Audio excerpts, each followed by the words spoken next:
Hi. Hi, hello, good afternoon. And once again, going live from Hong Lim Park.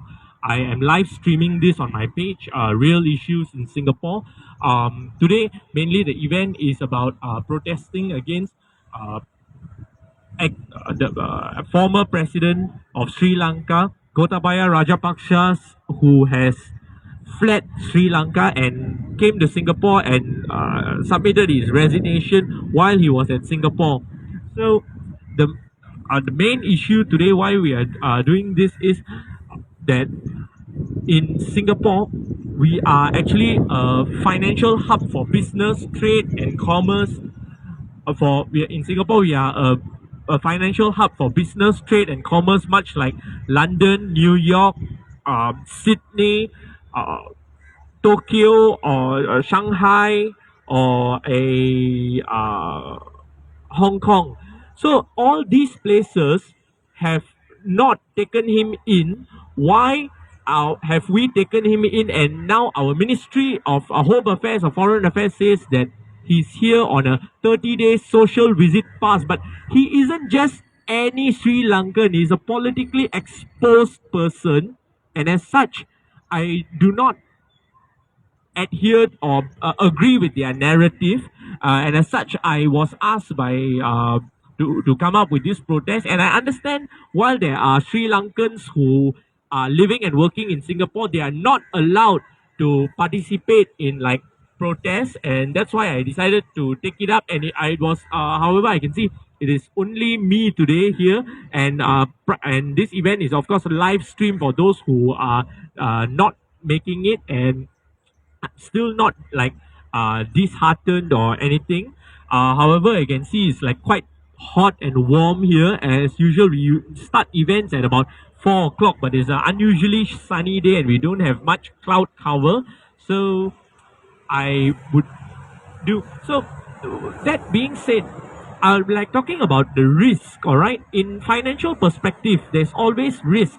Why am I talking about finance? Is because we are a financial hub and we want to be a regional hub for global trade, finance, and economics. So that being said, having Gotabaya Rajapaksa here in Singapore after his state has failed, he was asked, people like mass protesting, and him and the entire Rajapaksa family have more or less on the run.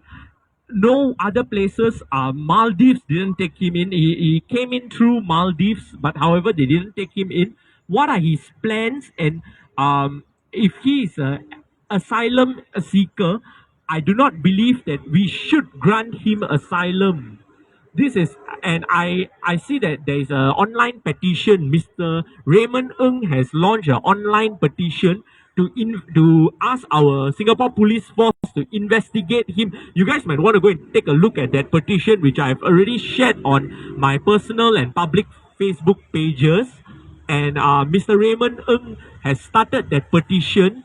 I would urge people to share, like, and sign the online petition. I believe last when I checked, there was about like 500 over people who have signed the petition. And yeah, so I realized that while I organized this, I was given a very short time frame. Just yesterday or day before, I was asked to organize. And however, a couple of our speakers, our regular Hong Lim Park speakers, especially last week, we spoke at at the same place here. We were covering about the public housing and the SIRS saga. Next week, on the 24th, will be the 8th anniversary of the Return Our CPF saga. Anniversary, the 8th return of our CPF event, which was held here. The first one was held here in 2014. Yes, next week we celebrate the we celebrate the 8th anniversary. So right, that being said, and a lot of our speakers are down by family commitments, fatigue, as well as down by COVID. A couple of them who, and some are even recovering from COVID given the situation. So I told them not to worry because hardly on a last minute basis. Hardly anyone shows up. There's a lot of space and not much people. So this could be one of the safest place lah from contracting COVID right now. So yeah.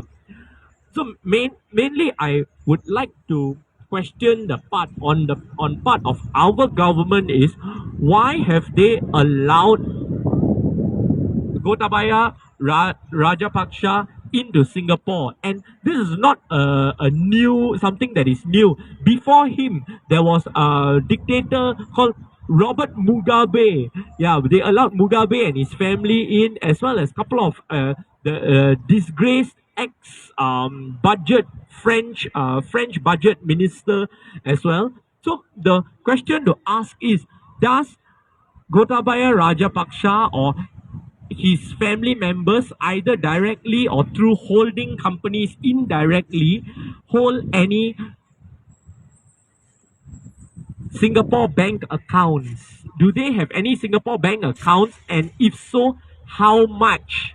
How much of assets or how much of money do they have in their Singapore bank accounts, either under their name directly, their family members, or holding companies? Do they have any accounts registered in Singapore banks? And how much of assets do they hold in Singapore? This is the hot question that I want to ask, and a lot of people who were interested to know. I would like to, that being said, I was the organizer, so I have my speech a bit curtailed. So yeah, I would like to introduce the speaker here who has agreed to speak on last minute notice is Mr. Leong Zi Hian. Actually, he also asked me to organize this lah. So I'd like to invite him up, and the live stream would continue. I understand that the turnout here is low, apart from like some media and some people who have turned up here who are under the shades of the tree, because given it's hot and I'm like sweaty right now. So I'd like to invite Mr. Leong Zi Hian up, please. Yeah, thank you.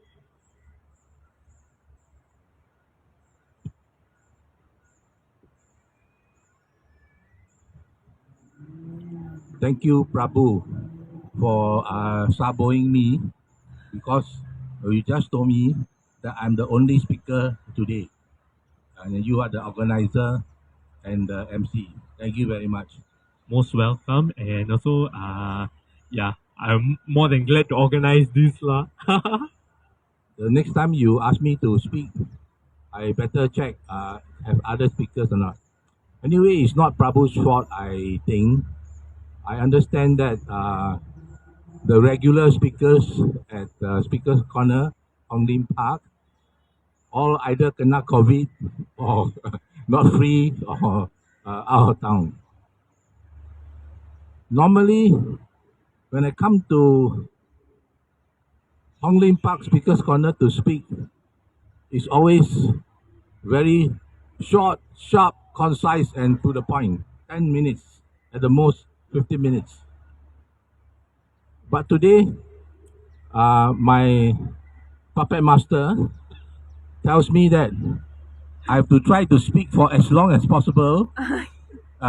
And so I'm going to start by telling you some personal stories about my experience in Sri Lanka.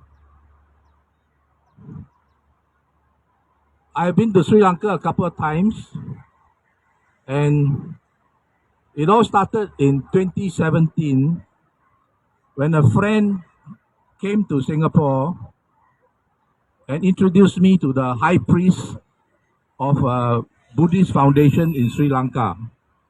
My friend who used to live in Germany was a very famous personal coach in the world, and he was a full-time volunteer for the Buddhist foundation in Sri Lanka.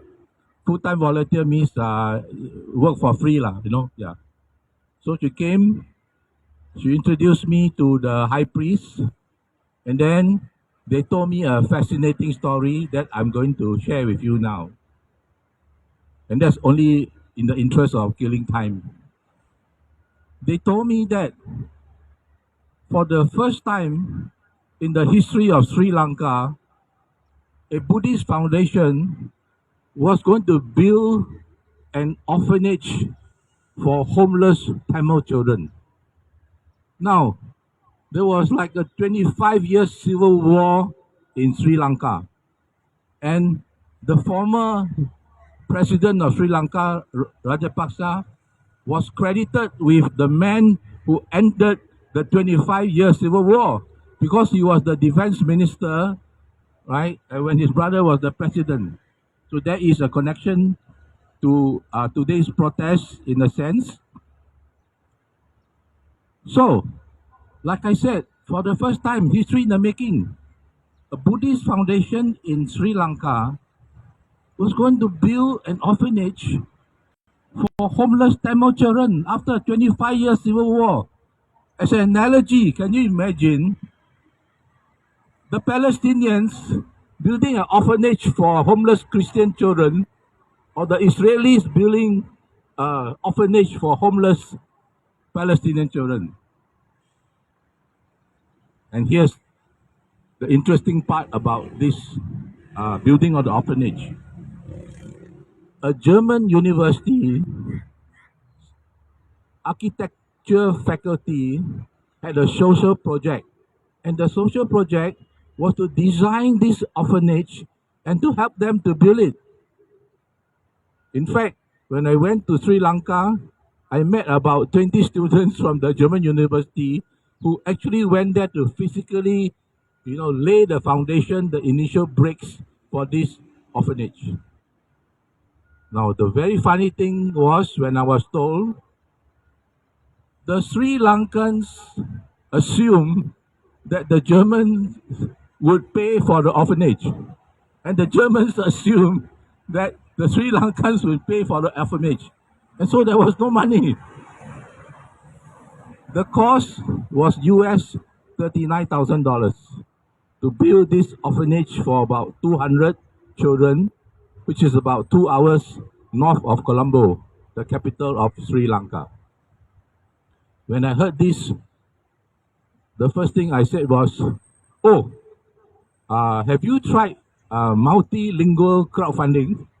And the high priest said to me, hey, Mr. Leong, what is multilingual crowdfunding? I said, well, as far as I know, it's not been done before, but maybe you should try. I was suggesting that they crowdfund the 39,000 US dollars globally and ask people from all over the world to translate this crowdfunding effort into their own language and share it with their friends. And so it happened. I think this is the first, if not the only crowdfunding effort from Sri Lanka, where it was in French, Spanish, Chinese, Japanese, Arabic, and of course English, Tamil, and what have you. So cut the long story short, they got their 39,000 US dollars and they built their orphanage. I was invited by the high priest to go to Sri Lanka to watch the cow giving ceremony. When he told me that, I was wondering, what is a cow giving ceremony? You see, every year, and this is about 2017, every year in the city of Jaffna, which was where the Tamil Tigers and the Civil War was the main action was there. They have a cow giving ceremony. They give away a few hundred cows to needy families, one cow per family.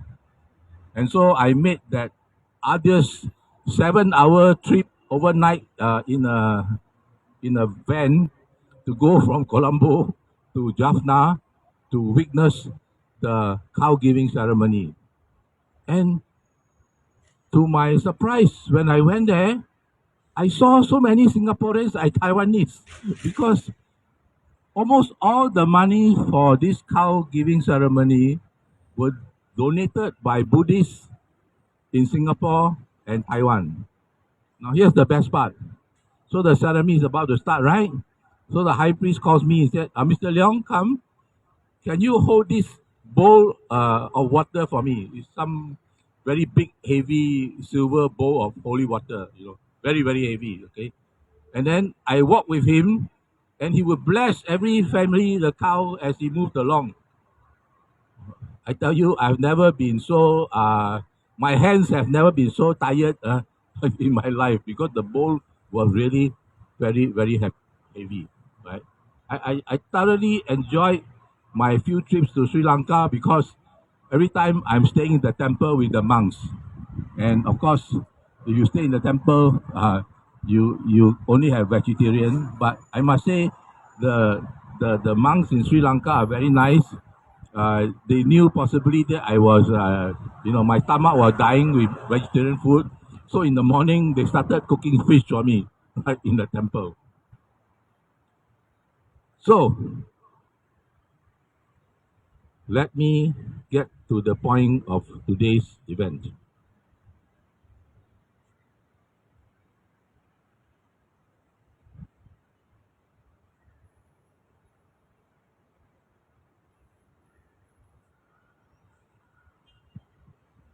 While Uncle Leong is getting to the point of today's event, I'd like to also point out that the president Gotabaya Rajapaksa then was the defense minister, and his brother was the president then Mahinda Rajapaksa.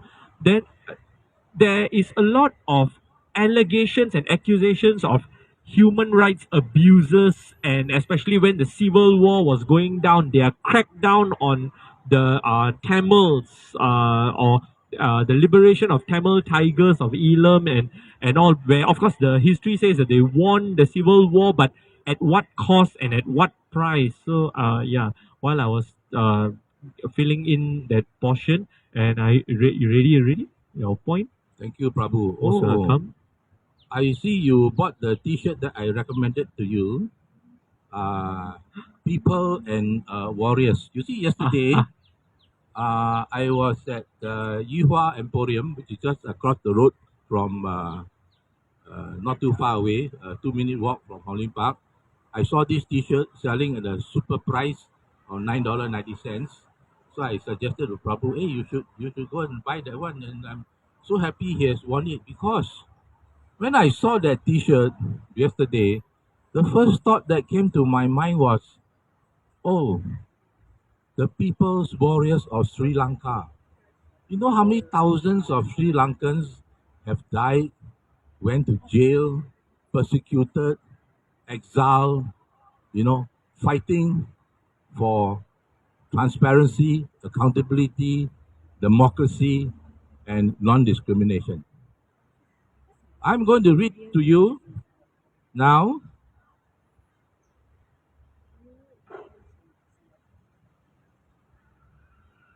a police outrider and a security escort, a luxury limousine, a 20-minute ride down Singapore's East Coast Parkway to travel the 18 kilometers to the downtown hotel where he had been booked into for the night. This was published about 4 hours ago in what I would fondly call Singapore's most expensive newspaper. In a sense, it is Singapore's most expensive newspaper because I think we have to pay from taxpayers' money something like $180 million a year for 5 years to keep it going or something. As Prabhu has described to you, the former president of Sri Lanka is probably one of the worst dictators in modern history, having bankrupted his country, where they don't even have fuel, for the motorbikes or for the cars in Sri Lanka, because the government has run out of money to buy fuel as well as other necessities. If you look back at history, arguably the most famous dictator in modern times was Robert Mugabe, who was the Zimbabwean president. And of course, he bankrupted Zimbabwe a long time ago, before the Sri Lanka is being bankrupted now. Now, Robert Mugabe used to come very often to Singapore, very, very often, right? So he was under sanctions, he was banned in many countries, but he was always coming to Singapore. So if you go back to like the year of like 2012 to 2017 or so, you will see a lot of talk about, why is uh, what is probably the greatest dictator the world at that time, why does he keep coming to Singapore? Now, the Burmese generals, as reported in Myanmar, is alleged to have a lot of money in Singapore, right? And of course, there were sanctions in many countries against Myanmar. I have friends, Singaporean companies, who help the Myanmar people build their airport, build their TV station, and so on. In fact, it's a very interesting story about Myanmar and the Singapore connection. If you remember, many years ago, there was a saffron revolution in Myanmar, where the monks were protesting and they were being killed and jailed and tortured and whatever. And so a question was asked in the Singapore Parliament, do we supply arms to Myanmar? And the answer was something along the lines of yes, but recently not a lot. And we try to ensure that the arms that we supply to the military are not suitable for use against civilians. Now, as Prabhu is giggling, I wonder what kind of arms that Singapore was supplying to Myanmar that, as said in Parliament, is not suitable for use against civilians. I just met a journalist from a foreign press, and he is a graduate of the University of Philippines. And the current president of the Philippines, Mr. Marcos, is the son of Ferdinand Marcos. Of course, the most famous president, arguably, in Philippine history, because, among other things, the Philippines government sued the Marcos family in Singapore to try to recover some of the assets in Singapore from the Marcos family back to the Philippines government. Anyway, the judgment was that the Philippine government lost and the Marcos family were able to keep their assets in Singapore. 1MDB Malaysia. Recently we had a government official from Singapore who went to visit Malaysia and went to visit the former Prime Minister who has been found guilty in relation to the 1MDB scandal. You should read the Malaysian news as to how angry the Malaysians were that a Singapore government official, a minister, went to Malaysia and met with this former Prime Minister.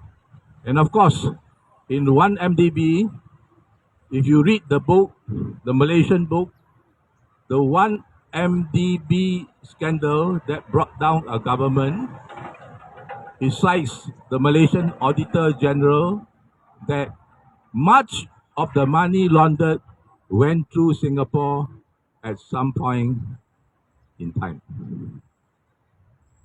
So, why do we welcome someone whom most people don't welcome today? And I think that's as long as I've ever spoken in Hong Lim Park. Thank you.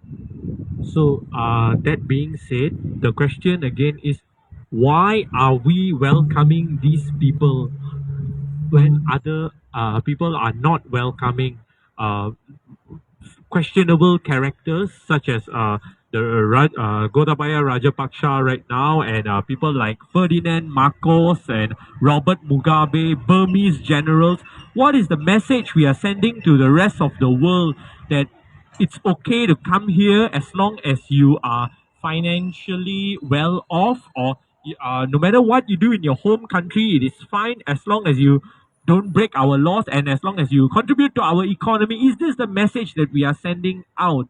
And this could actually be a very wrong message that we could be sending out to the rest of the world. So, with that said, we have come here, we have done our thing, and being as it's a hot day and the turnout and situation and circumstances, and I hope that you guys watch this off the live stream that I've put up, and just be sure to like, comment, and share on the live stream of this. And since it's just two of us and the message is out there, and I'd like to conclude my event here today.